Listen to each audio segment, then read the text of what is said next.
Linda Rama ka ndarë ndjesitë e saj lidhur me angazhimin dhe përgjegjësinë që ndjen si bashkëshortja e kryeministrit Edi Rama. Ajo shpreu mallëngjimin që ndjeu gjatë periudhës së fundit duke theksuar lidhjen që po krijohet mes brezave dhe ëndrrës së shqiptarëve për ta bërë Shqipërinë pjesë të Europës. Jam e mallëngjur sepse ndjeva sikur po lidhej filli midis prindërve tanë dhe asaj që ëndërruam në vitin 1991 për ta bërë Shqipërinë si gjithë Europa.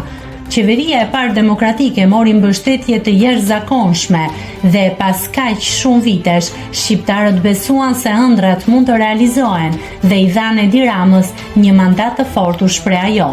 Linda Rama theksoi gjithashtu rëndësinë e përgjegjësisë që ka për të mos zhgënjyer ata që kanë besuar dhe mbështetur këtë proces. Sipas saj, ky është një mision për të krijuar mundësi të reja për të rinj dhe për të siguruar një të ardhme më të mirë për fëmijët. Nëse klikoni mbi butonin subscribe, do t'ju shfaqen të gjitha publikimet tona. Ju ftoj t'i bëni subscribe kanalit, të pëlqeni videot dhe të lini komentin tuaj.